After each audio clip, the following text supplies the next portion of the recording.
everybody, it's Julie. Happy Halloween. And I just got back from my daughter's first grade classroom for their Halloween party. And I thought, what better way to embarrass my daughter than to dress up for her Halloween parade? And she's young enough that I don't think I quite embarrassed her. Maybe embarrassed myself a little bit, but I figured, hey, why not? I can be a leopard too.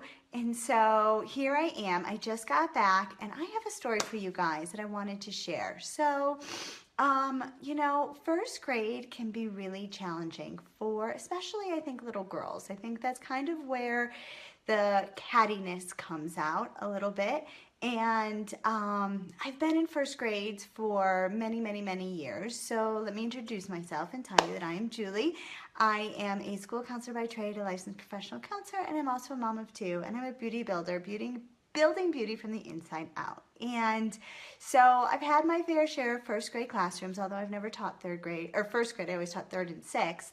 I can see how mean girls can be, and I can see how catty they can be. And man, it's really hard to watch my daughter grow up and hear the things that I hear and have her, come and tell me the things that she comes and tells me. And it's different being on that flip side when I hear it from another kid, when they're not my children, and giving them advice versus giving my daughter advice. And that's always really, really hard.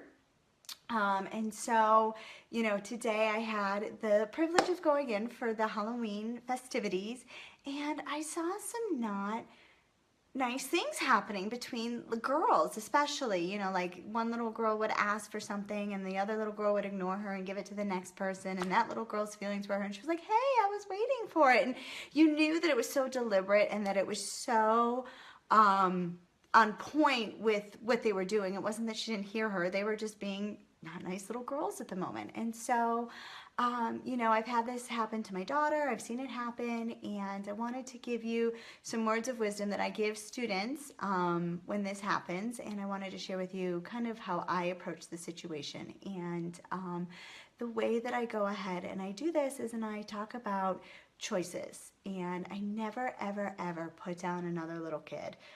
Because I don't know if the next day they're going to be best friends with that person, which is definitely a possibility, because most of the times they're what I like to call frenemies, where they're friends and then they're enemies. And tomorrow they might be a friend again, and they're going to say, well, Mrs. Reynolds, or my mom in this case.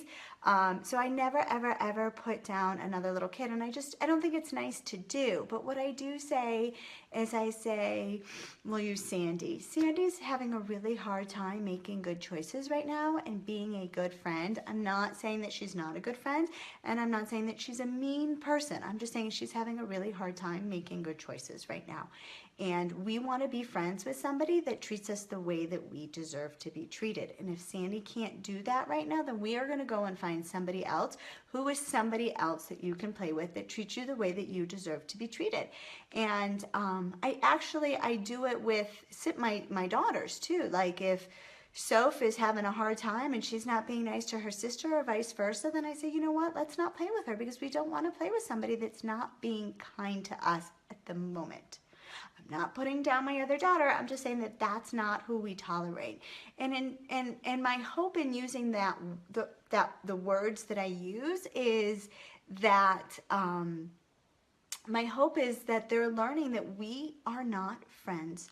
We don't be nice to people. We're not rude, but we're not going to try to be friends and be overly welcoming to people that aren't treating us the way that we deserve to be treated. And that's my hope. When I use it all the time with my kids, my hope is that they're going to learn that they don't play with little kids, or they don't play with the people that aren't nice to them, because we play with people that treat us the way that we deserve to be treated.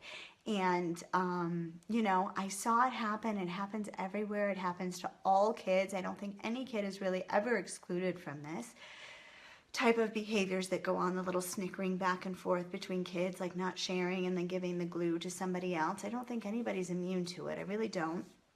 And so I think that what we have to do as parents is we have to give our kids the skills in order to survive and not get crushed when kids are not making what I call good choices. And so that's kind of the language that I use, is good choices. And I hope that's helpful. You know, I strongly urge parents not to put down another little kid because that kid might be coming to your house the next day.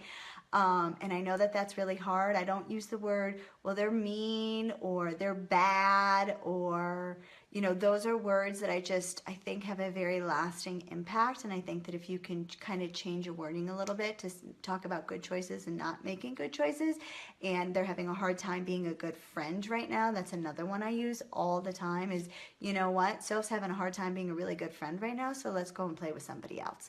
And that's what I want to teach them. I'm not saying that Soph can't be a good friend. I'm not saying that, you know, you can't play with her again later, but in this case with my daughter, I'll say, come play with me because Soph's having a hard time being a good friend right now. And that's teaching my daughter that we don't play with people that aren't nice to us. And I think it's carrying over. We'll see. But it definitely something, you know, think about your language and think about the wording that you use with your kids and what the lasting impact is going to be and what would happen if they ended up being friends with that person the next day. So I hope that helps. If you have any tips that you use for how to help with mean kids with your own children, please comment below, post those tips, and if you have any mommy friends that are struggling with their daughters or their sons having some issues with friends in the classroom or, you know, some frenemies, so to speak, please share this video. Please tag them on this video so that it can help them too, because my goal is to help as many kids and mommies be successful as possible. All right, everybody, I hope you have a wonderful Halloween, trick or treat, and I hope you get a lot more treats and tricks from your children. All right, have a great one. Bye.